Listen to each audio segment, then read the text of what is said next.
And they had a very nice, like, emotional father-daughter moment, whatever. It's just like, again, he didn't deny these claims. He's just like, you are my daughter, you are my little girl, whatever. And then the bad guy's just like, I'll let you keep her for a little bit longer. And then he just leaves. I'm like...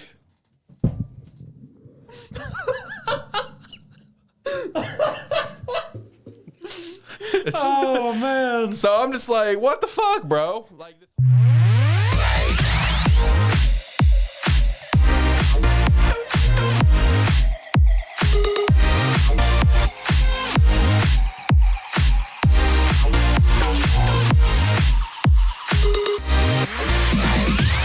Last episode of 2021. We made it, everybody. The end of 2021. 2022 is upon us.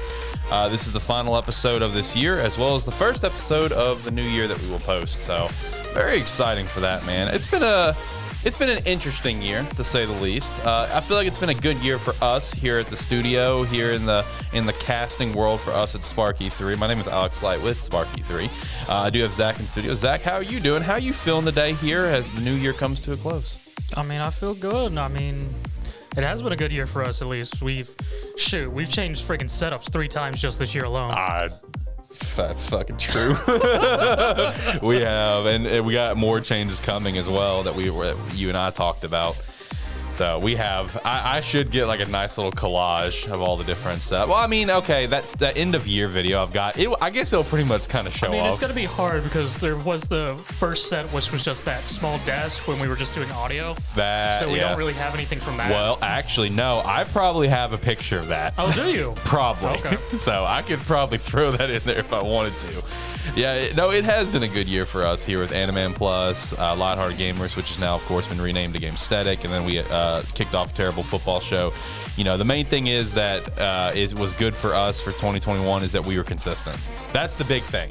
All right, we started like midway through 2020s when we really started doing this thing weekly, but we actually made it through a full calendar year with a consistent posting schedule. I'm proud of us for that. That's mostly consistent. Yeah, mostly. We had a good time. We went pretty far till things started coming up. Yeah, that's true. If you could go follow us on Twitter at Animan Podcast, we'd greatly appreciate that follow, as well as check out the other shows like Game Static, a terrible football show, and talking about movies and stuff. And lastly, if you want to support us for Patreon, is a great way to do so, but don't feel obligated. Just be a friend, tell a friend that you're watching or listening. Shout out to Andy, our Tier 1 patron. Appreciate the hell out of you, my friend. This is going to be a good episode.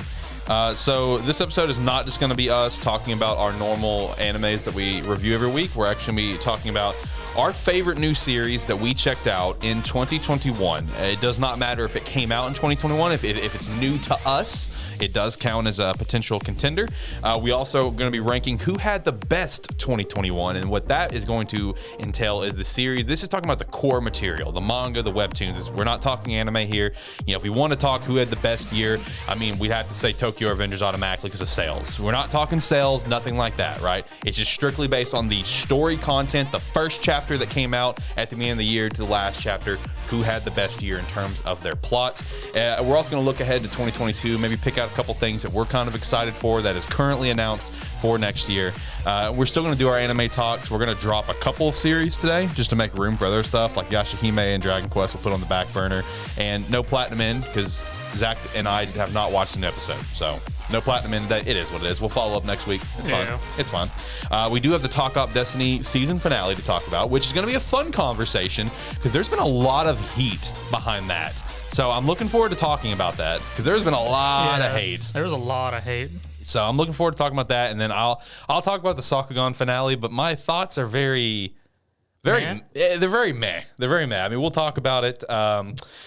Before we actually jump into all of our rankings here, is there anything that we need to chat about first? Anything on your mind? No, not really. I mean, most of the stuff on my mind is what we're already talking about, so and we go. I agree. All right, so let me pull up my list. Who wants to start, me or you? Which list are we doing first? Let's do I don't know. Let's do the series that had the best 2021. Let's talk about that. Because, I mean, 2021, I feel like, was a really good year for a lot of the different series that that we read. And, again, let me stress again, this is strictly based on the story content. Again, first chapter in January to the last chapter. Who had the best 2021? Well, for my list for number one, it changed a bit just because of What happened today? Solo leveling. Oh, I know. I mean, for anyone who, if you haven't seen yet, Solo Leveling, the webtoon, finished. Yep. With chapter 179. So that is completely done. And I'm glad you mentioned that, because that does remind me of something that I do want to get here at the beginning there in like our open mic time. So first off, you probably didn't, if you follow the show, you did notice I did not do Anime Plus news this week. That's because I got home very late on Sunday and I was fucking wiped and I just didn't want to do it. So the one thing that I do want to say here as well is, unfortunately, today is going to be the last time we're going to get to talk about 86 until March. If you have not seen the news yet, this was going to be one of the lead stories on Anime Plus News this past week. The last 2 episodes of this season have been delayed to March. So basically, here's what happened. TV business is rough. That's the gist, okay? That is the gist. TV business is rough, especially when it comes to anime over in Japan. I mean, everyone knows how serious Japan takes anime. So if you follow 86, then you know that there was 2 weeks that the series had to get delayed due to production issues. We got that commentary episode. I don't know if we got anything else the other break week. I don't remember. I think we got something, but it was more or less just a review episode of everything that's happened. Gotcha. So when it comes to those delays, ultimately 86's time slot is up. That's what it comes down to. You know, they had that 12-week slot. The new series are about to start kicking off on TV over in Japan in that time slot. And, you know, it's one of those things that these other studios for these other shows have already basically paid for their time slot. They're good to go. And it's just TV business is rough. There's no room for 86. That's literally what it comes down to. They're playing it off as like, we want to make sure that the finale is perfect for the climax. Well, I'm just like, that's a lie. I mean, it's just the production issues, and they fucked up with the productions issues where there's no longer a time slot for them. So they do have the time slot slated. I think it was March 12th, I think, is when the next episode is going to come out. We literally only have 2 episodes left, and we have to wait till March to get it. It's so depressing. But I mean, they're going to be good episodes. You know, I have gone through the second light novel. It is phenomenal, and I'm looking forward to seeing the end of this part 2. But yeah, in case you missed that is don't expect 86 next week, which is very depressing. So technically, I guess we have 3 finales today, if you want to count that as one. Close enough. It wasn't much of a finale. It was a good episode. I mean, it was good, but episode 10, episode what, 21? I mean, that was a great episode. What are you talking about? That was an awesome episode. I mean, it was a good episode, but it's not much of a finale. No, it's not much of a finale. But it's technically labeled as one, I guess, until further notice, pending. But anyway, so yeah, we can go ahead and jump into the top 10 series that had the best 2021. Do you want to start or me? We'll start 10, work our way up. I mean, if we're going to do that, I mean, my number 10 is Mashle. I respect that. Because Mashle had a good year. Yeah, it had a really good year. It had 2 actually real decent arcs, because we started with the middle of the Visionaries and ended up with discovering all the weird crap of Mashle's family. So yeah, Mashle got to celebrate its 1-year anniversary this year as well. That was a really good chapter 52. That was a very, very good chapter. Mashle had a lot of dope fights, a lot of great reveals, and you know, we're now in another pretty solid arc. The only downside of it was that dumb baby chapter. That baby chapter was hilarious. It was dumb as hell. No, shut the fuck up. That was funny.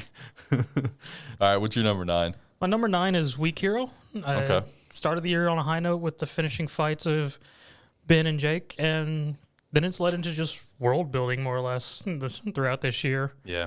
We had the break, but when it came back, just world building, really actually showing off Donald and his group. And then that one backstory for Gerard, that was pretty solid. Yes, Gerard's backstory was very good. Yeah. 8, I have My Hero Academia, because I didn't realize the year started with the end of the aftermath of the war. Yeah. Yep. It literally ended when I went back and looked at the chapter. I thought the same thing. I thought the year started with like the tail end of the war. I thought I did too. But no, it's literally the fucking aftermath. Like literally a chapter or 2 after things are kind of chilled. I'm like, damn, okay. I guess when things are coming down, because like I went back and looked at that first chapter of the year, and I was like, it still hurt. Yeah, for sure. 7, I have Tokyo.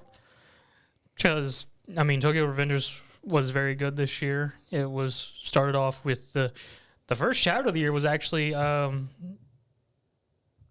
him talking to Mikey at the steps. Yep. Right after everything that happened. Yep. And if you're a Tokyo Revengers reader, You know what's some chapters coming after that are pretty fucking awesome. Yeah. Then I had 6 Blue Box, because Blue Box has just had a great opening year. Yeah, it has. It just started this year, and it's had a phenomenal start. Yeah, because it only started a couple months ago, and it's at chapter 35, and I mean, it's just been good overall. Yes. Good slice of life, good romance. Yes, yes. Number 5, Sakamoto Days, because it's really come out. Yep. It's chapter 6 started this year, and it is just fucking gone since, man. We got Slim Moto and all of his employees and stuff like that now. Right. 4, Elusive Samurai, which started this year. Yep. Which that's the one that you and Josh were like, I'm not feeling it. I'm just like, give it time. True. Elusive Samurai has had a hell of a run. 3rd, I got Spy Family. Because at least for me personally, I thought it was a great year for Spy Family. They gave us more background for each of our characters, and then we got the whole ship arc, which was great. Ship arc was phenomenal. Spy Family was on my potential list. 2, I have Elsine, which that's just been a roller coaster throughout that this year. Because finished up the academy and then went into the whole Caden being a badass and why people fear him in the world. And as I already said, my 1 was solo leveling, finishing up the year on just topping it off. That was a perfect way to end the year, wasn't it? It's just having solo leveling finish. Solo leveling's been fucking wild for a while. Yes, and especially with the last couple chapters with things that he chose to do, and I was just like, okay. Yeah. Well, for me, you're making me want to rethink my list now, because I didn't even think to put solo leveling on there. So you're making me want to rethink my list. I will say this. I'll go ahead and spoil 2 aspects about my list that I do. Number 1, I acknowledge the popularity of it, and I acknowledge the good content, but this, for me, is my personal list. Elusive Samurai is not actually on my list, but I do acknowledge that if I made like a realistic list, it would be on there. You know what I mean? Because it's had a good year. But just for me personally, no. And I don't have JJK on there either. JJK has had a good year. I went back and looked at the first chapter and what we've had since. It's had a good year, but as I've said on this show before, I'm not the biggest JJK fan. While I am a fan, I do enjoy watching it and reading it. I'm not like fucking Josh and just cock hard about it every week. It's just like, all right, that's good. That's good stuff. But I don't know where I'd put solo leveling on there. I really don't know what the fuck I would drop, because that coming in at number 10, I actually have Dandadan, which did start this year as well. It started earlier this year, and it only came over to us like a couple months ago. Yeah, well, it hasn't been over here long. The art is fucking incredible. I mean, it really is, and it is top tier comedy. Like, I laugh my ass off almost every chapter. The fights that we've had are just comedic masterpieces, in my opinion. I've really enjoyed Dandadan. Number 9, I have Mashle as well. I have Mashle in the top 10. I just think Mashle's had a great year, as well as number 8, I have Blue Box. I think Blue Box had a hell of a start. Blue Box had a hell of a good start. Yeah, I've really enjoyed Blue Box, man, for sure. Number 7, I actually have Tokyo Revengers. This would be higher on my list if it wasn't for like some of the stuff over the past like couple months, because it's just like, I mean, Tokyo Revengers has had good stuff, but it's been very mellow compared to where the year sort of started. Yeah, for sure. At number 6, I actually have Unordinary, because the year started with some still some chapters of John just really on the dark side, and then we finally had the confrontation that we had around like February or March, and then since then it went on a break, and now since it's come back, it's been a very entertaining story of like seeing John try to fit back into the world. So I definitely have enjoyed Unordinary's year this year. Number 5, I actually have Mission Yozakura Family. I figured you'd have that on there. Yeah. But dude, Mission Yozakura Family's had a fucking awesome year. The Yozakura Frontlines arc, which is the Tampopo arc, that was a great arc. Everything that we've had up till recently has been actually phenomenal as well. We've had a lot of good recently, like just one-off kind of chapters that are just very heartwarming. The art is always beautiful. It's definitely one of my favorite ones from this past year in terms of the story. Number 4 for me is My Hero Academia. I really enjoyed this No Home Academia thing that we had, whatever. Homeless Deku. Yeah, Homeless Deku. I actually really enjoyed that arc. I enjoyed everything about it, especially with when Class 1A came into the picture and everything. I loved all of that. That was great. I mean, obviously the Bakugo chapter was fantastic for me as a big Bakugo fan. So it's had a great year. Number 3 is Sakamoto Days for me. Sakamoto Days had a hell of a year, dude. The story is just top-notch content. It really is. Number 2, so this is a series that I just like recently really sat down and committed and caught up to and really embraced, and that's actually Fire Force. I thought you were going to say Mage and Demon Queen. Agent Demon Queen has had a good return this year, but it hasn't been back long. That's the only problem. The content was very, like, I didn't have much to pick from because, it was on hiatus for a majority of the first part of this year. But no, Fire Force. I personally really like the content that Fire Force has had. I know some people are kind of like iffy about some things, but I mean, the year literally started where it was still in the middle of the Dragon Arthur fight, which was fucking awesome. And then we had a bunch of other great fights after that as well. I mean, Fire Force had a great year for me. At least I've really enjoyed it. And then my number 1, which is I think going to shock a lot of people, especially like Josh, I'm actually going to put One Piece at number 1. One Piece kicked off the year with Chapter 1000, and even though I'm not a diehard One Piece fan, it may be contradicting what I just said about JJK. One Piece has had honestly a very good year in terms of the story content. You know, even though I'm kind of like a mid-tier fan of One Piece, even I can sit here and say, okay, yes, this content is fucking awesome. You saying that brings into perspective that a year's worth of One Piece chapters has literally takes a span within the universe of maybe 40 minutes. That is so true. That's 100% accurate. Because if I remember correctly, Chapter 1000 was when the Straw Hats sort of joined the fighting, right? Chapter 1000 was when the group that was meant to fight Kaido stepped up to Kaido. Gotcha. And the final shot was like Luffy, Zoro, Law, Kid, and a couple other characters all lined up ready to throw down with Kaido. Gotcha. So I mean, it's had a great year in terms of its story content. If Josh, it's a shame that it's only been like 40 minutes within real time for that. I know. If Josh would actually get off his lazy ass and listen to the fucking show every once in a while, he would be very shocked at me putting that at number 1. But he's a lazy bitch and hasn't listened to the show recently. Maybe I'll convince him to listen to this episode. But no, in terms of, and you know, this may just be like our top 10, whatever. But there's a lot of other stories that's had a great year so far. You know, I think a webtoon that I read, Sub-Zero, it came back in the middle of the summer, and it's had a phenomenal comeback. I mean, Lore Olympus has had a good year, too. Lore Olympus, True Beauty's had a very good year. Soul Leveling, as Zach already mentioned, Weak Heroes had a good comeback. I mean, there's a lot of series that's had a very good year in terms of their story content. Let's see. Eden Zero is one. Actually, why the fuck did I not have that? I'm surprised. I figured you would have Eden Zero because I need to redo my list. Eden Zero needs to be on there. Eden Zero was started with the fight between Thomas and Elza. I need to redo my list. Eden Zero needs to be on there. Well, just imagine Eden Zero somewhere there in the top 10. We'll do that. It's somewhere there.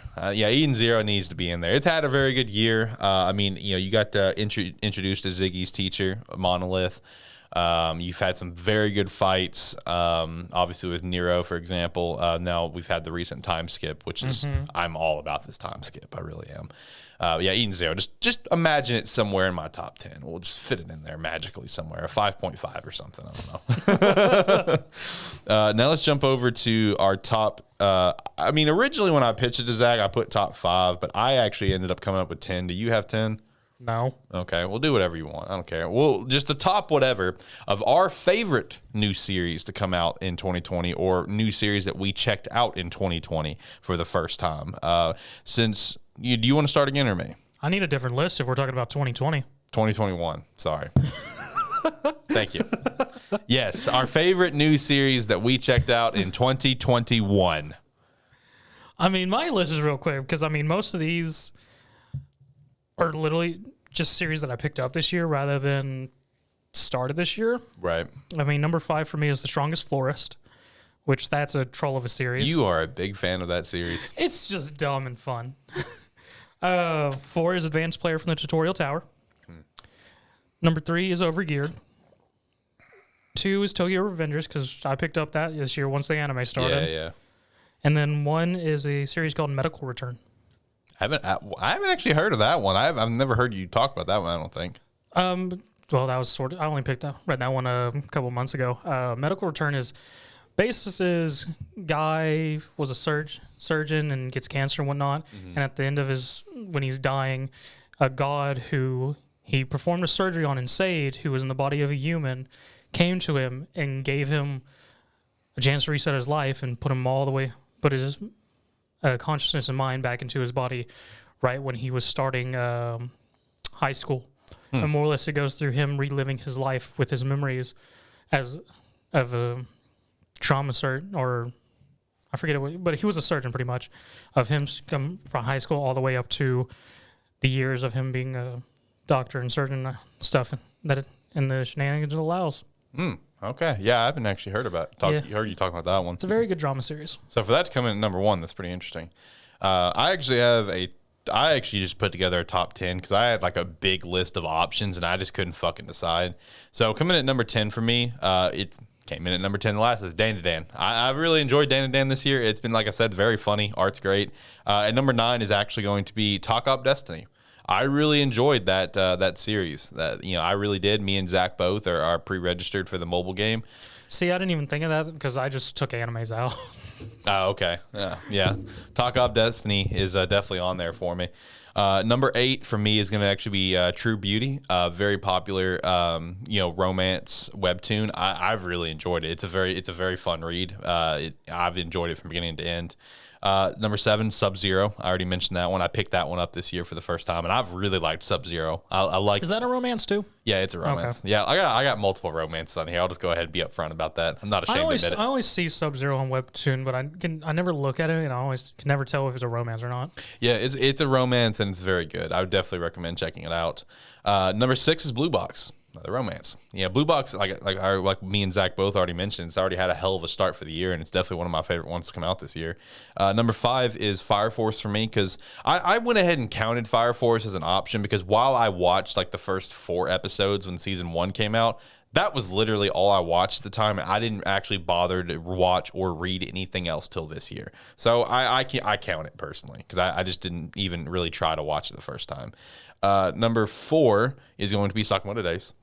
And number 3 is going to be another romance, Let's Play, webtoon. Very much enjoy that one. Is that one in, or is it on hiatus? It's in right now. Okay. Yeah, it's in. It's very funny. It's got a lot of cute moments in it. It's got a lot of moments in it. It's a fun webtoon. I definitely recommend people check it out. Number 2, Tokyo Revengers. As soon as the anime came out, Zach checked the manga out a lot faster than me. It was 1 episode, and Zach binge read like 10 volumes. I watched like 5 episodes, and then I was like, okay, let's read the manga now. And number 1 is 86. I feel like that's pretty obvious at this point with how much I fucking rave about 86. For the fact that a series is like good enough for me.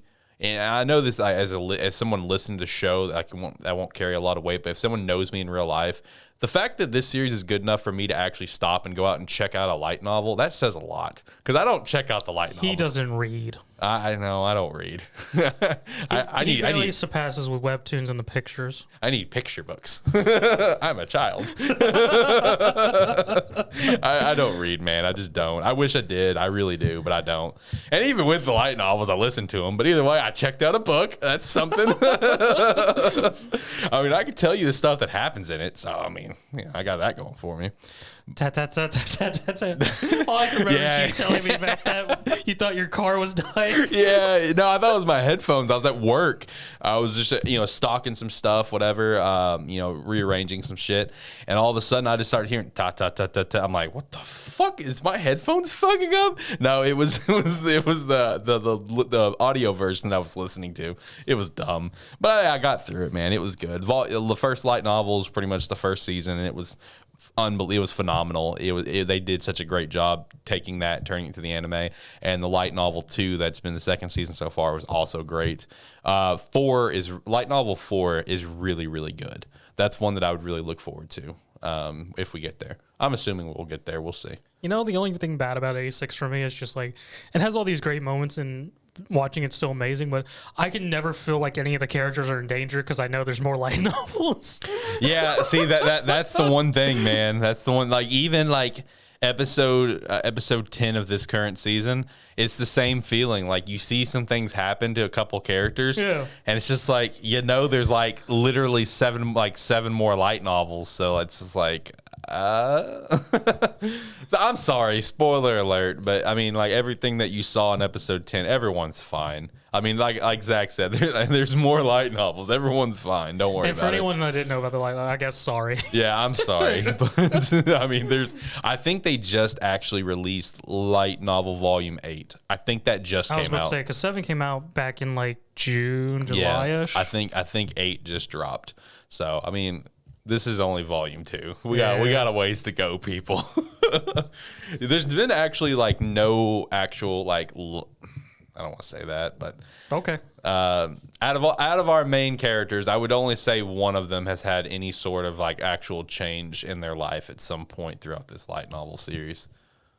Oh, I thought you were going to say this season, but okay. No, not this season. Throughout the light, it hasn't happened of where I stopped reading. I need to pick it back up. I was halfway through 5. Gotcha. And it hasn't happened yet, but I do know something happens to one of our 5 characters that kind of puts him out of commission for the moment. So. Oh.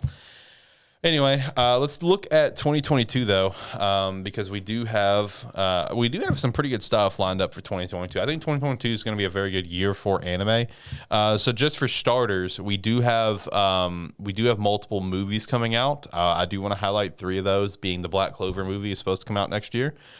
We do have Dragon Ball Super Superhero, still one of the worst names in movie history. JJK Volume 0 is going to come over to us at some point. That did release on Christmas. Has been doing very well in sales. Been blowing it out of the water. And then we have the fourth one that I'm now forgetting. What's the other movie coming out next? One Piece movie, One Piece Red. Yep. Yeah, One Piece film Red. That's going to be coming out as well. So we, just in terms of movies, we got some good content there. But then looking at anime. Let's start with winter, which of course is going to begin literally in like a week. We're about to hit the winter season. Sakugan's now filtered out of our lineup. Talk Op's filtered out. 86 is now filtered out because of what happened. So we're about to start getting some new stuff into the lineup as well. What I still got? Dragon Quest and Yashihime. Because you still have like what, 12? Dragon Quest started in the summer, man. Yep. Man, you've had a rough time. Okay, for anyone new to the show that's tuning in for the first time, I just want you guys to know the only reason this dude still watches Dragon Quest is because I just like left it on the script when it started, and like he was just like, it's on the script, I'm gonna watch it, and now he's just like, he's too far in and he can't stop. I feel so bad for him. This is my fault. I did this to him. I'm sorry. You're never gonna watch episode 3, are you? Yeah, totally. It's never going to be. It's in my queue. Look, it doesn't matter. Look, listen. I'm not removing it from the queue because if I remove it from the queue, that means I admit defeat, and I will not admit defeat. But it probably won't happen. But we'll see. Anyway, so yeah, we got multiple movies coming out for this year. Looking forward to all of that. Actually, another one we have. I think we got that Sword Art movie coming out this year, don't we? Is it a movie? I thought it was going to be a special hour-long episodes. I thought there was a movie. I want to say there was a movie, and it was about Asuna, right? I think yeah. I'm not an SOA fan. No, fair enough. I want to say that there was a movie based on Asuna, which was like, it was almost like a prequel to SAO. I believe is what it is. I think it is a movie. Anyway, I think you're fact checking. That's why you're doing that. I'm gonna run through stuff that we have coming up here very, very soon. So a couple that I did point out is ongoing from the fall season. We will have Demon Slayer still ongoing. Platinum Inn is still ongoing. JoJo Part 6 on Netflix still ongoing. Lupin the Third Part 6 will still be ongoing, as well as Digimon Ghost Game. So those are some that are still going to be going on from the fall season. Now, things that are starting in winter. Obviously, Attack on Titan is the headliner, which Josh already confirmed that he does not want to fucking watch, and he's going to dread every minute of it if he's going to watch it. What, AOT? Yep. And it is a second part to Sword Art Online Progressive. It's a movie. Okay. So from what I got from this article, the spinoff Progressive is apparently just going to be a set of films. Oh, okay. Gotcha. Yeah, Josh told me for Attack on Titan, whenever he's able to come back on the show, he's like, can you just like put on an effect on the soundboard of like a toilet bowl flushing? So whenever you get to Attack on Titan, you can just hit the button to flush that shit down the toilet, and then we move on. And I'm like, yeah, man, I got you. I was like, I got you. I'll do that. So yeah, we do have Attack on Titan that probably won't be reviewed here. We do have Orient starting, which this one has been on my radar for about a year.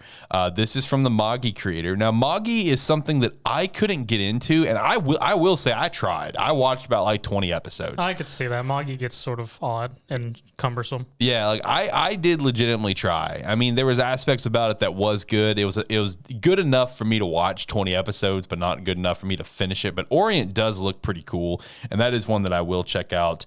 We do have The World in Harem, which is going to restart. It released episode 1 as part of the fall season, and then it immediately went on hiatus coming in winter. And they're re-releasing episode 1 and then releasing the rest of the series. So that is coming back. We have the case study of Vigilantes Part 2. How to be a realistic hero built how a realist hero built the kingdom Part 2. Tribe 9, which looks like the most intense baseball anime I have ever seen in my life. And I'm probably going to actually check it out. Oh, yeah. No, I saw some of those visuals for it. It looks good. Yeah, the visuals look really fucking cool. Let me see if you remember. Do you remember the studio for it? Because I want to say it was Linden Films. I don't know. Okay, I want to say it was Linden Films, which, of course, did like Tokyo, for example, and other series that's come out recently. But Tribe 9 does look really fucking legit. Like, seriously, like the most intense, like let me actually pull up like the synopsis for this, because I read it the other day again to refresh myself. And it is Linden Films doing it. Okay. Let me get the description of this shit, because this shit was just like, all right, that's fucking intense, because it's like end of world stuff or whatever. I'm like, what the hell? Let's see. You know, we also still have that we still haven't got a release date that's sports related. Blue Lock. That is true. That is true. We are waiting to hear on Blue Lock from Weekly Shonen Magazine, a soccer manga that has really swept the world. So, yeah, they're playing what they call extreme baseball. They're each scattered throughout Neo Tokyo to face a major threat. Like, I mean, this is like literally the most intense fucking series of baseball that I've ever seen. Like, I saw the cover, and my first thought was like, what is that? Like fucking, the Pro Tag from Tokyo Ghoul back there? I don't know, man. It looks really cool. That is one that I'm actually going to check out. And then we have Sayuki Reload is going to be coming out as well. Series can't die. It has like 6 animes. Does it? And then another one we have starting is The Strongest Sage with the Weakest Crest, which this one I may actually check out. This was announced at the Crunchyroll Expo, and I thought it looked pretty decent. So this is one that I might check out. I will say, out of the stuff that I did name, the two that I'm 100% for sure checking out the first episode for will be Orient and Tribe 9. Zach, how are you feeling towards the stuff that we got coming up here in like a week or two? Well, looking at Tribe 9, I might look it out, because I'm pretty sure, looking at the art style, it's made by the same dude who created Danganronpa. Oh, really? Looking at the art style, yes, it is very much the same art style. Interesting. Are you going to check it out with me? We going to have a good time with baseball? Extreme baseball. Yes. Yeah, no, it's straight up the guy who did Danganronpa, so this is gonna be some dark shit. Let's go. Dark baseball, baby. Baseball with a twist. I'm here for it. Because now that I think about it, I've also seen the video game of this. There's a video game? Yeah. Oh, shit. Danganronpa was originally a... Well, I knew that was a video game. Video game. This is the same deal. Tribe 9 is a video game. Yes. All right. Didn't know that. More you know. All right, so Tribe 9's on the radar, boys. Look forward to that on Anime Plus. Then it doesn't get any release on any Western services. Fuck. I think it's set for Crunchyroll. We'll see. Yeah, we'll see. We'll see in a month or so. Yeah, I'll have to double check that. For spring, we do have 2 big series immediately headlining spring.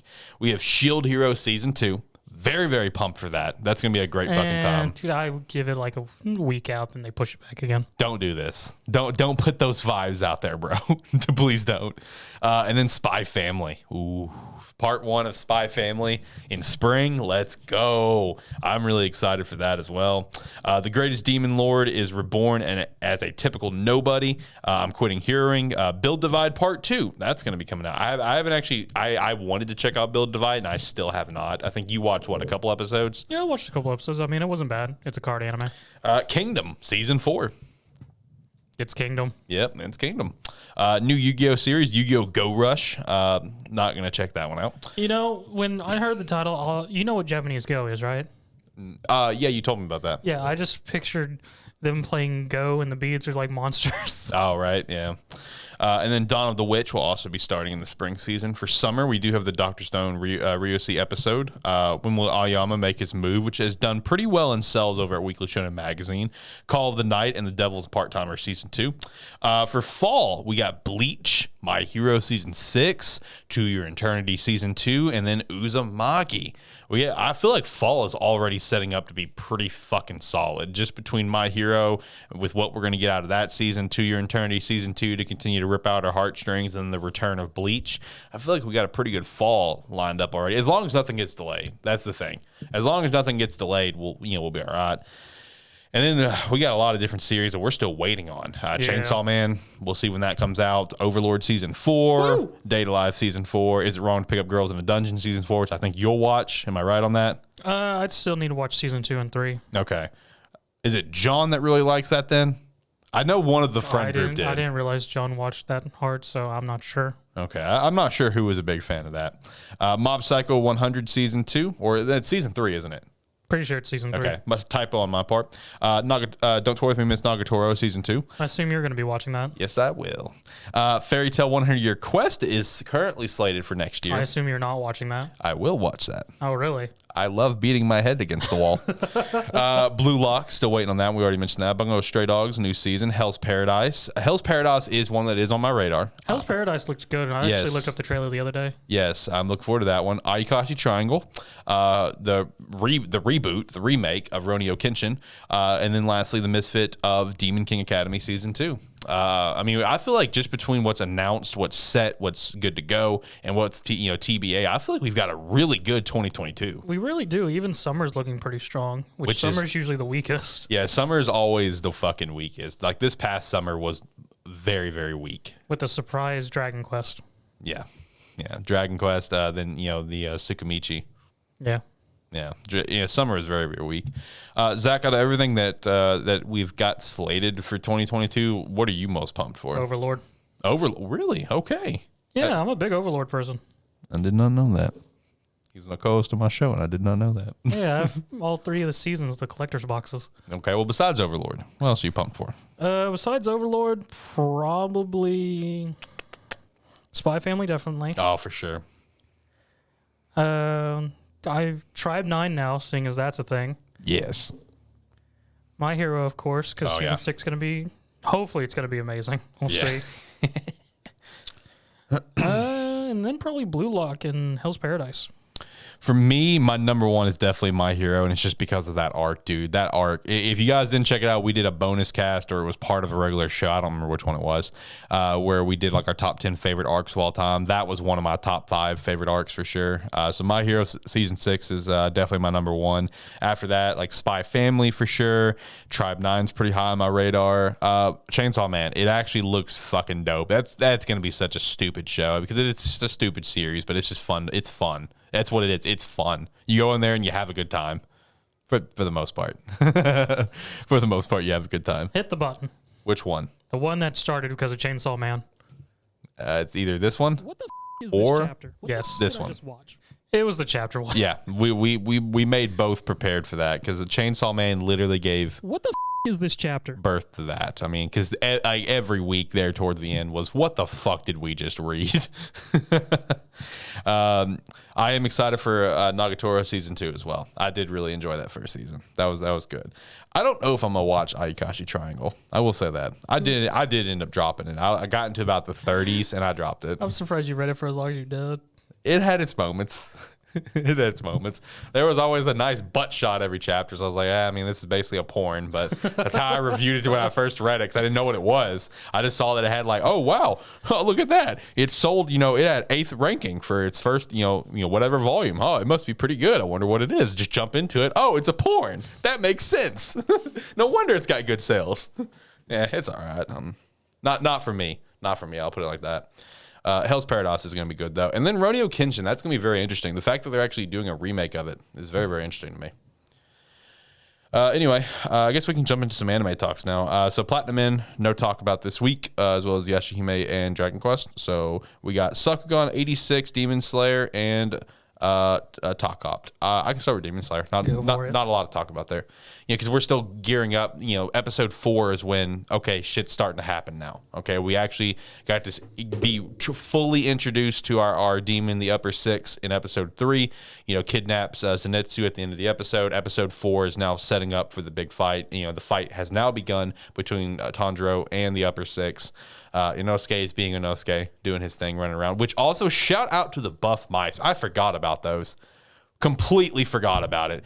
Inosuke was sitting there waiting for Tanjiro because they had an agreement to meet together that night. And while Tanjiro was on his way over there, he started smelling blood, demon scent. So he's just like, all right, I'm gonna take care of it. So Inosuke's sitting there just like getting really fucking irritated. He's still in like the robes and shit, whatever. He's like, oh, he's late, god damn it. He's like, oh well, fuck this, and he just jumps up through the ceiling, just his head. So his head's stuck into the ceiling, and his body's just chilling there. And he's like, bring me my swords. And you just see 2 buff mice in the attic bringing over his swords. Yeah, I forgot about that completely, man. That fucking cracked me up when I saw it. That was fantastic.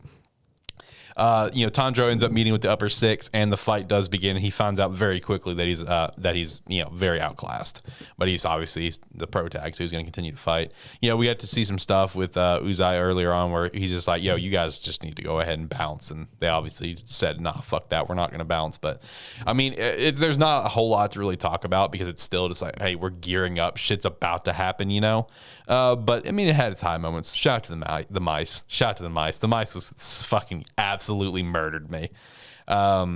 So where do we want to go from here? Do we want to talk 86? We want to talk Sakugan finale, Let's do 86? Episode 10 of season 2 was fucking phenomenal, which I think overall episode was 21. Fucking incredible. I loved this episode. It was a very good episode. It was just the continuation of their plan and just their slow march to catch up to Kiri, the knight. Yep. And just as everything progresses, just slowly, each one of them getting stopped till shit goes up against Kiri. Yes, which is an awesome fight. Which, again, like we mentioned earlier, it's like, it's tough to like actually feel anything for the characters because like there's more light novels. We know they're fine, but like it started with Anju, kind of got blasted off the mountain. Yeah. I love the little details that 86 always has because she's just like, I'm fine, I've taken no damage, and literally on her screen behind her it's like extensive concussive damage. Yeah, extensive damage taken. Then she has like a really like just like a badass kind of moment. She's like, all right, time to go to work, and you see explosions in the background of where I'm very curious because it has that moment where she says something and it doesn't say anything. It's just like, all right, time to go to work. I was like, I don't remember her having a prayer of sorts. Yeah, I wonder if that was like maybe like just saying like something about Daya maybe or something like that. Yeah, I don't know. That was a really badass moment. Then we have Karina as well. Karina. I don't know which one it is. I always forget. Karina. But before that, we have Theo. Yeah, Theo. Yeah, he's just like, it's an open plain. I'm sort of shit out there, so I'm gonna just hang out. Yeah, basically, they're in like a ruined like town or city, whatever, and he's just like, this is where I work best. So I'm just gonna be a decoy. You guys go ahead, have fun. Shout out to Theo, man. Theo's great. And then we have the current moment where she starts to kind of stay behind as well with all of the artillery guns. And we do get the little tease that she died, which obviously again there's 6 more light novels. I hate to spoil it, but she's fine. I mean, but you can just look it up. It's Google. You can see how many books there are. But you do get a little tease as if she's dead because it blips off the radar or whatever. When once Kira strikes over there, and then Raiden has his little moment as well where his fucking werewolf gets fucked up. Gets a couple legs busted. Yeah, because the whole thing is the Kiri solely just wants to fight Shin, so he's purposely cutting off each of them to prevent them from showing up. Yep. But shout out to Raiden, though, being a fucking G and still coming back into the fight. His mech was freaking super rigged. I loved it was like an aerial shot of where you're seeing him come up and you see like Fido coming away, whatever. And in the aerial shot, you just see the 2 legs dragging on the ground. It was so stupid.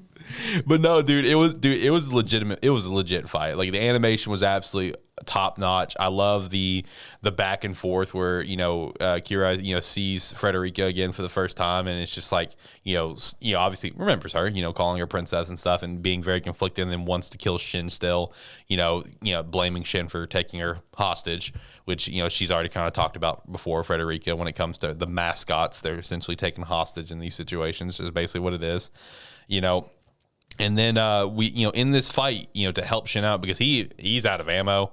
He's got one shot left. Engines are kind of fucked right now.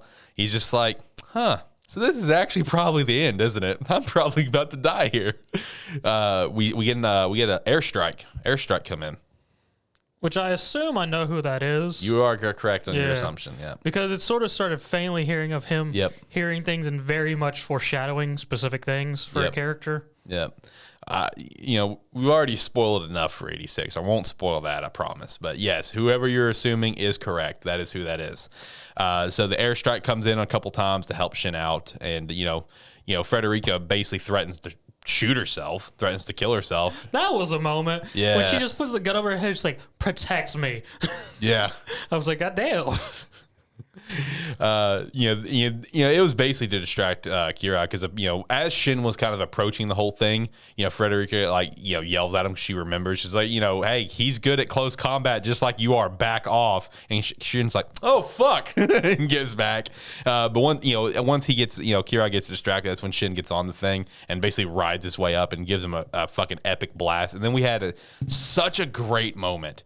I loved that little almost dream sequence that Frederica was having. That was awesome. Where it was Kira and Shin, and Kira was basically scolding Shin, and she's just watching it, and then Shin's brother Ray comes up as well, and it's just like, calm down. It was just a really nice moment of what could have been sort of thing. Yeah. As all being of the Nozen family, and that was really nice. And then topping it off with Rai's just like, okay, come on, let's go, and Kira and Ray walking away. I think I said Ray and Rai.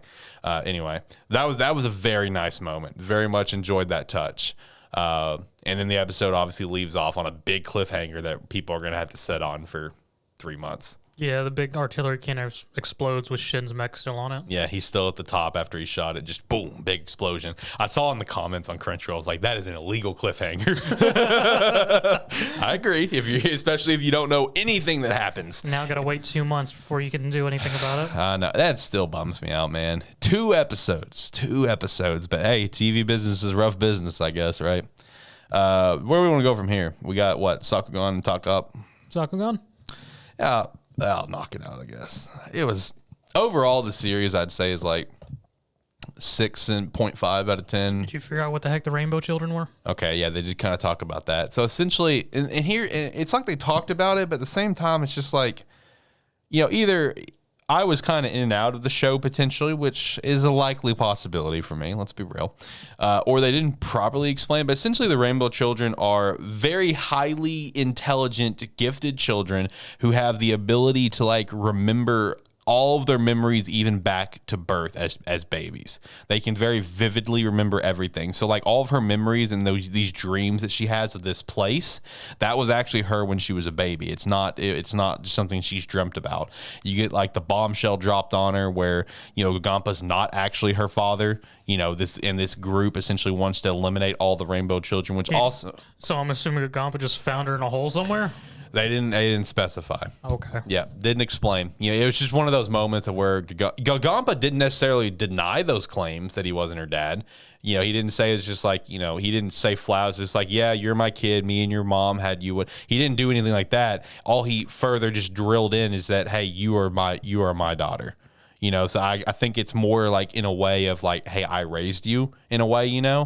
But he never actually denied those claims. So I'm assuming that is the case, and Gampa's not actually her father. I don't know. They didn't really do a great job of explaining it, but they did. I mean, it was a very I will say, to the credit to the episode, it was a very nice emotional scene because this evil organization, they want to kill all the Rainbow Children because basically their high level of intelligence can all pretty much fuck up life within the labyrinth potentially because of their high level of intelligence. Life's already apparently fucked up on the surface. Don't want to fuck it up down here. And also one random note when it comes to the Rainbow Children, I don't really know why they're called rainbow children. There's not 7 of them, like 7 colors of the rainbow. Like there's a ton of them. So it's just like, okay, what is the purpose of the name itself? You know what I mean? No clue. Does the color specify what kind of traits they have? Because, I mean, you had the weird idol girl, right? Yep, they didn't specify that. Okay. So I don't know. We'll see. But they did, like I said, so Memento was willing to go with this evil organization if they would have spared Gumpa. As Gumpa came in and he put up a hell of a fight. It was a really good mech fight scene between like our lead bad guy and Gumpa. It was a pretty cool fight scene. I will give him credit there. And, you know, Gumpa ends up getting his shit wrecked. Okay, normal. And she was willing to like sacrifice herself. It's like, here, I'll go with you. Just please spare him. And, you know, Gumpa's like, no, fuck that, whatever. And, you know, with also part of these traits of being like a rainbow children, like they have like different, like almost like immune systems and stuff, because like she was literally like walking through, I forgot what it's called. They gave a name for it. It's essentially like acid. It's essentially like acid, but there's a proper name for it. She was walking through it and nothing was happening to her. Her. That's not an immune system. Well, that's how they broke it down. That's how they broke it down, is like they have like a whole different, you know, everything about them is completely different. You know, she was just walking through it completely fine, you know, except, you know, obviously clothes were kind of getting tore. Her boots got fucked up, but like her skin was perfectly fine. So when, you know, she was like saying, you know, I'll go, whatever, you know, just leave him. Gumpa said, fuck that. It was a nice moment where he really said, fuck that. And he started walking through the acid himself to get to her. And whenever he comes out of it, you can see where his feet are completely burnt to shit. You know, just so he can get to Memento. And they had a very nice, like, emotional father-daughter moment, whatever. You know, it's just like, you know, again, he didn't deny these claims. He's just like, you know, you are my daughter, you are my little girl, whatever. And then the bad guy's just like, I'll let you keep her for a little bit longer. And then he just leaves. I'm like...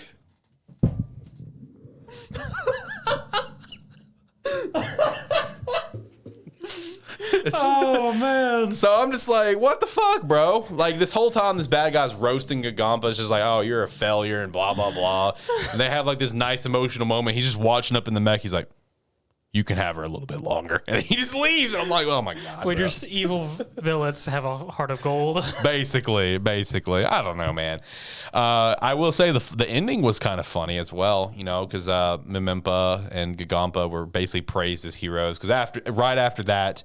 Right, well, because keep in mind, this terrorist organization fucking just bombarded into this city, this colony that they're in right now. So right after that happens, Memento and Gagamba get back in the mech and go and fuck up all their plans, which we do get one tease for a character. No clue who this character is. It's some long, white-haired woman that's in a wheelchair. In the midst of everything that's happening, you see her getting pushed by, you know, and a large like bomb-like door closes. That's the only quick tease, and you even see Miroro, I hate that guy's name, you know, look at the door and just kind of looks at it, and she's like, oh, so that's an apparent tease for something. So I guess they're a major character later on. It's the Rainbow Mother. I guess. I don't know, man. But anyway, you know, Memento and Gagamba save the day. They beat the bad guys, drive them away. They have to go back and regroup their plans, whatever. So the group of them, even Zaklatu and Yuri, they're all being praised as heroes. But while they're being praised as heroes on stage and stuff, getting a medal from Miro, who's, you know, one of the leaders of the bureau, essentially. He then says, but I do need to stress to you guys that you guys caused a lot of damage, and here's a warrant for your arrest, and gives it to them. They're like, what? And then they all start getting chased right after their celebration. It's like, why even have the celebration? I mean, yeah, if you're just going to try and arrest him, why waste the taxpayers' money and have the celebration? Yeah, it was a celebration, and then he literally handed them a warrant. Like, you need to be arrested. You said also Zaklatu and Yuri. What the heck were they doing on? They were fighting. Okay. Yeah, they were fighting in different points, yeah. It was funny with Yuri because, you know, he's like an expert hacker, but he didn't have his computer. So like when they set up the plan, it's like, all right, we're going to do this, do this, do this. All right, break. And Yuri's like, all right, I got it. Don't worry. And like Zaklatu and Gagamba went off in their separate directions with like her bike and his mech. And Yuri's like, guys, I didn't bring my computer. So he has to go to a tech shop, and he's in the back like hacking on some computer in a tech shop. And the guy keeps calling back. He's like, did you find something you like? And Yuri's like, oh yeah, this is great. I'm still testing it. He's like hacking into like super high tech systems. So that was kind of funny. But the end of the show did confirm a season 2. Okay. So a season 2 is on the way. I guess I'll watch it. I have a lot of questions, and I guess it's enough for me to watch it. It's like a 6.5 out of 10. I mean, it's all right. has a lot of questions though, man. So you'll probably never watch the season. No, no, you're right there. I will never rewatch season 1. I will say that. I cannot see a time and place where that would be in my rewatches. I really don't. Maybe the one episode with Zakutu versus Gagampa, that was a very good episode, but other than that, I could never see myself. And that'd probably just go check it on YouTube. Yeah. I would never rewatch season 1. I'll tell you that up front. If that tells you anything about my thoughts on this series. All right, let's finish up the anime talks with Takt Op Destiny. Had its season finale, potentially series finale. We don't know. No clue. Lots of controversy around this one. I mean, I didn't fully dive into the controversies, but I mean, I could see why people were upset with the episode 12 because it was sort of just odd and there is still a lot of questions of stuff. And I feel like they sort of just ended things, but didn't wrap anything up. Right. In truth, which is why they probably purposely left that, because just pretty much after the final episode came out, they announced the game was coming out. Yep. So, I mean, I'm going to try out the game, but I feel like the anime was literally just a thing for the game at this point. I do too. I highly doubt we'll ever see a second season. I agree. I really do with how it ended and with the immediate follow-up announcement that, oh, hey, it's not delayed indefinitely and here's where you can pre-register on, what was it called, Tap or whatever. Yeah. We had to download a completely different app store to even pre-register the game. It wasn't on a normal app store. More or less, it's just an app store that allows you to download both Eastern and Western versions of games if they exist. So yeah, I do feel like the entire first season was literally just to help promote and build up the game, the mobile game, which I am looking forward to playing. And in terms of this episode, I mean, it was a pretty dope episode. Had a lot of great fucking action between Destiny and what was the fusion? Orpheus, thank you. A lot of great action between there. Talk having his conversation with what's his name again? Drawing a blank on it. Sagan, thank you. Sagan's basically got fucking crystals all throughout his body. Had a very good conversation there. Sagan had a pretty nice line. I really enjoyed his line of where it's just like, about where, talk show is ongoing. And then Sagan's like, my comedy show is coming to an end. I'm like, that's a nice little, that's a fun little line. But I mean, I thought the action in the episode was very well done. I mean, it's Mappa and Madhouse after all, so you'd naturally expect that. The ending was depressing. I will say that. The ending was depressing with Destiny. Yeah. Because more or less at the end, from what I got, more or less, because Tog and Destiny were using each other's energy, it's more or less seemed like Destiny gave up the last of her energy to preserve Tog's life. Yeah, because he was basically on his deathbed after the fight. Because he was dying, and now he's barely alive, which leads to an ending of Tog being hospitalized and more or less in a coma, and apparently goes through some schooling of some sort to become a conductor. And she also tamed the necklace that... Yeah, because Destiny basically, once she gives up her life force to try to give it back to Talk, whatever, to keep him alive, you see in his hand, almost like a flash drive that's, yellow and red, colored after her. It looked like a flash drive to me. If it's a necklace or pendant or a flash drive, I don't fucking know. I'm pretty sure it's a reference to the friggin' stone thing from the first episode. True. That is true. Because it more or less looks like her sword. That is true. And then where Zach was leading with that before I rudely interrupted him, is Anna was, when she kind of was walking away, she had the necklace on, and then she basically turned into her own version of Destiny almost, like her own music art form. Well, I think that was more or less just an imagery thing because her whole line of, she more or less says a line referencing that both Destiny and her sister, whose name eludes me at the moment. Laurette? Cosette.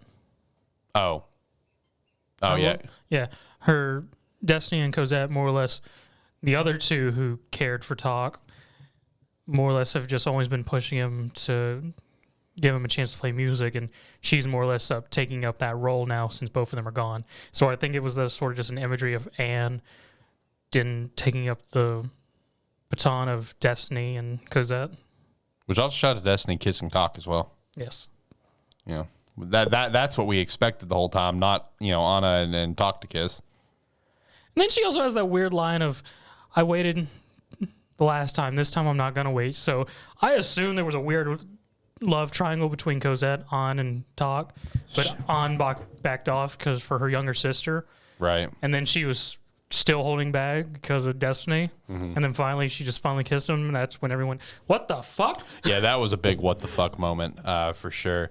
And, you know, in terms of, like, once again, our thoughts on the potential of a second season being none, like, all of the fucking Takt Op mobile game promotion right now has On's version, you know, as, like, the leading promotional art and everything. So, like, I don't know. I will say with that mobile game, we did get to see some other music arts as well. Like, there was, like they promoted 5. There was, like, Valkyrie, there was Anna, and then there was, like, 3 other new ones. Which a nice touch about it was all 5 of them that are on that banner make a small appearance during the wrap-up of the D2s.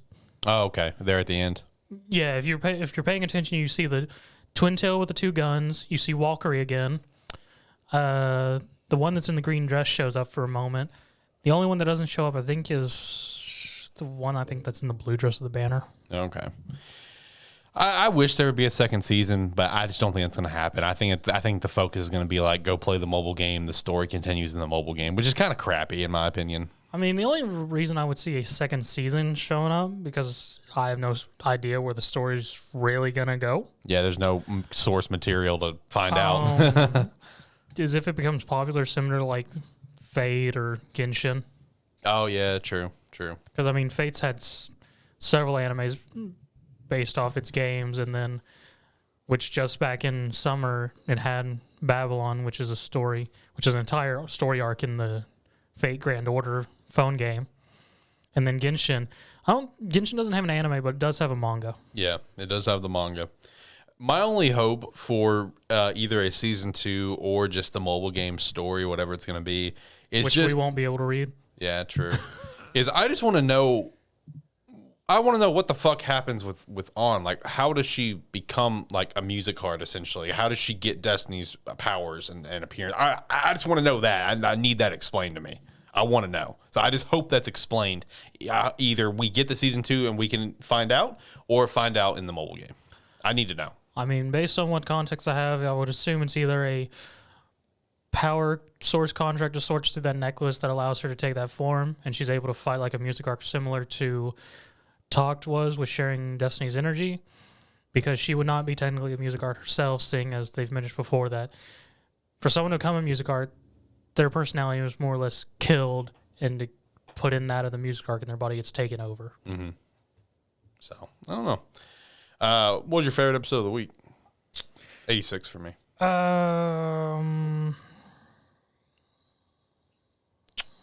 The world's finest assassin reincarnated into another life. Also, shout out to Comey Can't Communicate. Love Comey Can't Communicate. Comey Can't Communicate is very, very good. Out of what we watched, yeah, probably 86. Yeah, 86, and then probably my second would be the latest episode of Comey Can't Communicate. I really enjoy that show. Shout out to it getting its second season as well. Cool. Yeah, that was supposed to be part of Anime Plus News. It is getting its second season. Should be coming out next year, I think, actually. So that's pretty exciting. I'm curious if it'll probably still be a Netflix series. I'm curious if they're going to do it the same way where they were releasing it weekly, but make it like 2 weeks delayed. That's what I'm curious about, because Comey Can't Communicate is now over in Japan. It's now done, but we still have like one more episode to come out. So I'm curious if they're going to do it weekly again, but it'd be delayed 2 weeks, or if Netflix will finally find a way to start releasing stuff fucking weekly like everyone else. I don't know. Netflix. Hey, different production groups, man. I know, man. Netflix I still feel like they're just trying to find their way in the anime industry right now, because it's like they have like what they're doing with JoJo Part 6, with what they've handled Comey Can't Communicate, and then they've handled other stuff like Eden Zero, where it's like 2 or 3 months after the show came out. Shaman King. You got the first half. Same thing with Shaman King. I don't know. I would, if Netflix is going to continue to get like these really top dog series, I really hope they can just work around getting a weekly thing going on like Crunchyroll or Hulu. But alas, we'll see if we get there or not. All right, I guess we can wrap up the show for the final episode of 2021 that we recorded, that is. First episode of 2022 being posted with our manga ratings. Let's kind of get through this now. All right. Kicking things off with One Piece 1035. I would give this one an 8. It was a good chapter. My Hero Academia 338. These were the chapter, not this week's, but the previous ones, right? Because there was no chapters this past Sunday. Correct? No, I think it was the Sunday before that we didn't have chapters. Yeah, that's what I'm saying. No, it was this Sunday. Because the only thing that came out this Sunday was Spy Family. You are correct. So yes, this was the week before. That makes this chapter a 7. Oh, okay. I would probably give it probably a 7 as well. Black Clover 317. 7. Yeah, I'll give it a 7. Actually, I'll give it an 8. It was actually sort of a hype moment for the first time in forever. You right there. And for anyone that listened to this full show, you may have noticed that Black Clover is very obviously not in our best story of 2021. It's been a rough year for Black Clover. It has been a very rough year. That and Dr. Stone, both of those very obviously missing. They both, I don't know, man. Dr. Stone did have a pretty good fucking arc, but man, with even though that one arc was top tier, like even Zach gave a 10 content, the latest content, yeah, you gave a 10 once. I swear to God you did. I'll dig up and find it if I have to. Okay. But this latest content fucking killed that, bro. Oh, yeah, easily. Anyway, speaking of Dr. Stone, 223. This is one where they're launching. Right. Yeah. The chapter ended with the launch. 6 as well. JJK 169. I actually didn't read this. I'll be honest. Yeah, I'm sorry. He gave me the look. I'm sorry. I didn't read it. That's my bad. It's literally like, look. It's the only thing that I haven't read yet. Freaking Magumi's brutal, man. Like, look at that. It is the only thing that I haven't read yet. I'll give it an 8. Let's see. Oh, no, that wasn't Megumi. This is the weird guy chapter. I still give it an 8, but yeah. Next up is Miss Yozakura Family 111. I would probably give this one an 8. Undead Unluck 92. 7. Yeah, 7. Mashle 90. 8. 8 as well. Sakamoto Days 52. I'm all for a hype ending. You guys know how I feel about a hype ending. That old guy, I want to know who he is. I would give it an 8. I'll give it a 9 just because of the ending. I'm all for a hype setup ending like that. Where where they just showed up, yes. And Sakamoto's just like, you guys need to fucking leave. I was like, ooh, this is about to get real. Elusive Samurai 44. I'll give it a 7. I give it a 7 as well. Blue Box chapter 34. 8. I give it an 8, yeah. 8's good. Ayashimon chapter 6. I'm going to give it a 7 because I'm sort of getting an idea where the story's going, but it was sort of just a really odd chapter to me. I'm going to give it a 7. Doron, chapter 4. 6. So I actually just had to double check and confirm that I even read this. Apparently I did, but I literally don't remember anything that happened. I mean, it was pretty generic. All right, we'll just say probably a 5 since I can't remember it. Very just trademark kind of shonen series, but it's not. It's like trademark shonen aspects, but it's still not like good in my opinion.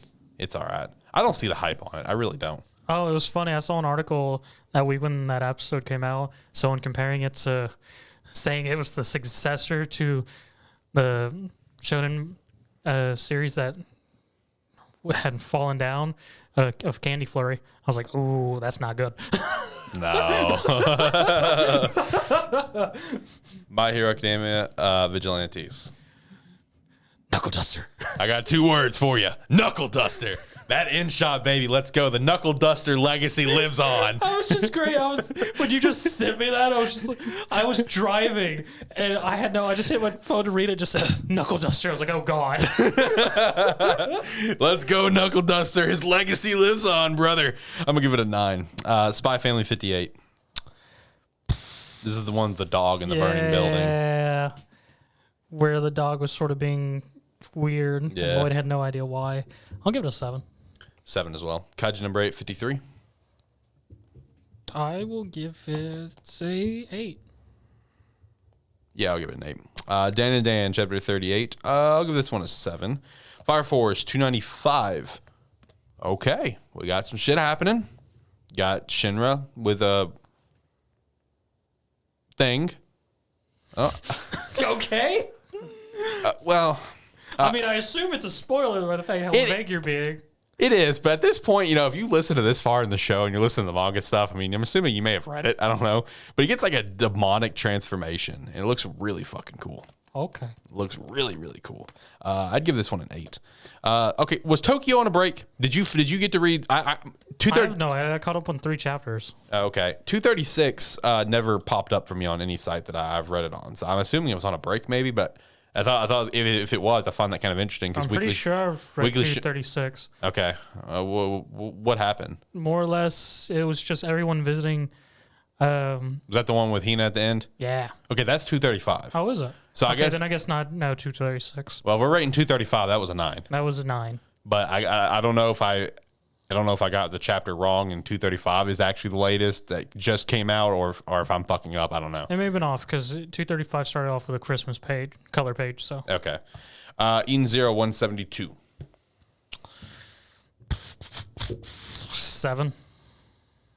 Yeah, I'll give it a 7 as well. To Your Eternity 153, and it's actually 153 this time. I've slightly given up on To Your Eternity, so I didn't read it. I didn't read it either because I'm kind of feeling the same way he is. 7 Deadly Sins, 4 Nights of the Apocalypse, chapter 44. I sped read this. I'm just going to give it a 7. It looked pretty. Had enough pretty pictures for me. Mostly because I just read it right before Zach got here for the show. Okay. So I did kind of speed run through that pretty quickly. Ranger Reject 34, I forgot to read. That is my fault, which sucks because I haven't actually read it in 2 weeks, but chapter 32 was fucking, there's hype shit happening right now. It's pretty good. I just forgot to read it. That's my fault. That's unfortunate. And then the end of Solo Leveling 179. Yeah, no, I didn't expect it to go where it went. I mean, I give it an overall 9. I give it a final chapter. I give it a 9 as well. It was a good final chapter. Him and his buckets of ice cream that he left to melt. Hell yeah. Love some ice cream, man. Unordinary 241. I give it an 8. Give it 8 as well. Weak Hero 170. I give it a 9. I'm going to agree with you on your 9. Seed 149. I'm going to give that a 10. Oh. All right, so that's favorite chapter of the week. Yeah. Okay. For me, I would probably say realistically, My Hero Vigilantes, because shout out to the Knuckle Duster Lexi living on. But I'm going to give it to Solo Leveling. Hell of a run for Solo Leveling. Appreciate the memories. It's been a good read. It's sad to see it go. Yeah. But it's time. So shout out to Solo Leveling. I mean, it's been going on for 3 years now. That is true. All right, well, we've knocked out through all the content of the show. Final episode that we're recording in 2021. First episode being posted of 2022. We had a good year, man. We really did. We had a good year of content creation. We stayed consistent. And that's the main thing. We stayed consistent here. I feel like here at Anime Plus, we had a good year. We had some, I feel like we had some different moments of kind of still, and I still feel like we are now continuing to discover who we are and discovering our voice in this. Because the show continues to kind of change in one way, small changes, whatever, maybe drop in the news or whatever, however we do stuff. And I think that's good. I think it's good to just continue to change, keep the show fresh. It's not just literal copy paste, keep it stale sort of thing. So I feel like we've had a good year. I feel like Anime Plus has had a good year. And I'm proud of the content that we've put out. I wish Josh could be here. Unfortunately, his work schedule is still fucking ridiculous. So hopefully Josh can get back in here soon for the winter anime season. Zach, any last thoughts on anything we talked about? Anything with how this year went or anything like that? I mean, I agree. The year's been good. I mean, my first full year fully doing this, other than just being thrown in just a bit before Halloween last year. Look, man, I'm sorry. I mean, it's been a fun run, good year. We've watched quite a bit, read quite a bit. Yeah. It hurt me inside when we was doing research for what I found to be the best series of the year, and I saw Phantom Sayer at chapter 16. I was like, rip. That still hurts me, man. That's such an undeserving cut. It really was. I mean, because when I looked at that list, I went, dang. We've seen the death of 7 series this year. Yep. I wonder how many. We need to start keeping track of that. Let's keep track of how many Shonen Jump series gets axed within a year. Hey, we can do that. Let's do it. Starting this year. Starting in 2022, we'll follow back up at the end of December next year in 2022 and see how many series Shonen Jump gets axed. If High School Family's still here when we do this show at the end of 2022, that is fully Kubo saved that series. 100%. You cannot convince me otherwise. Look, I do the sales in Anime Plus News. If you listen to that show, you fucking know. Those sales are terrible. I mean, dude, to give a complete perfect comparison, let me actually get the script up because I think it was one of the last episodes I did. Okay, not that one. But I can actually use this as a comparison. All right, so the last episode of Anime Plus News that I did, Candy Flurry Volume 3, was one of the things that I was tracking. It had 4.8K volumes sold, okay? Almost 5,000. It's 5,000. Congratulations on that. But in Shonen Jump world, that gets an axe, all right? Let's back it up a little bit. Let's see if I can find the last High School Family. I think it was not long ago. Oh, yep, okay. So there is the last High School Family. So to give comparisons to it, it was competing with Red Hood Volume 1 and Niru Volume 1 that had already been axed. And Red Hood Volume 1 sold more than High School Family Volume 4. You see my point? Like, High School Family, the sales are consistently bad. But I swear to God, it's only live because there was that one that one comment a while back where Kubo was interviewed. He's like, yeah, these are like my 3 favorite new series that I'm reading right now. He named like 2 series that are pretty notable. I don't remember which ones I think Undead Unluck might have been one. I think it was Undead Unluck and JJK. Yeah, and then he's and then High School Family's really good. And I'm like, bruh. And at the time, both of us were like, okay, that's an interesting. And then we've seen all these series get axed, and High School Family's still just chilling there and just like... It's the new A Gravity Boys. It's the new A Gravity Boys. Which ended at the beginning of this year. It did, yeah. Yeah, looking at that list for stuff that started this year it was interesting to look back on. It really was. Because we saw series start this year and end this year, too. Yep. I mean, Ball Parade, Niru, Red Hood. Ball Parade had potential, then they just killed it. Okay, so did Red Hood. Red Hood had potential Chapter 1. And then it all went downhill. Fuck happened? But goddamn, did it have an ending? I give so much respect to that ending. Honestly, Red Hood has one of the best endings that I've read in a long time because I give such mad props to the fucking mentality. I really do. It got super meta and became a very much more interesting story. Yeah, I give so much respect and props to the writer, man. I really do. Anyway, Zach, any other thoughts that you had? No, just thank you for everyone that's started watching us this year. Subscribed, supported, anything you've done, liked, comment, subscribed, rated on any of the platforms we are on. Thank you again. If you're watching this on YouTube and likes what's going on, you can hit that subscribe button, and it'll let you know if you want to know when any of our stuff gets posted. You can hit the bell, whether it be Animan, Game Static, Terrible Football Show, whenever we do talking about movies and stuff again. It'll let you know. And thank you. And Happy New Year, everyone. Yeah, hopefully everyone had because by the time it'll be posted, the second. So hopefully everyone had a wonderful New Year. Hopefully you stayed safe. Looking forward to another great year of doing this show, doing Game Static, doing a Terrible Football Show, talking about movies and stuff, and maybe finally introducing Spark Park like we've wanted to for a little while. It's going to be a good year for Sparky 3. I truly, truly believe that.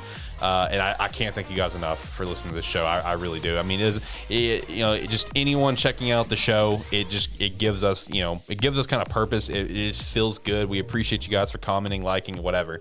We really do appreciate it. Until next time, guys, hopefully you have a phenomenal day. Happy New Year.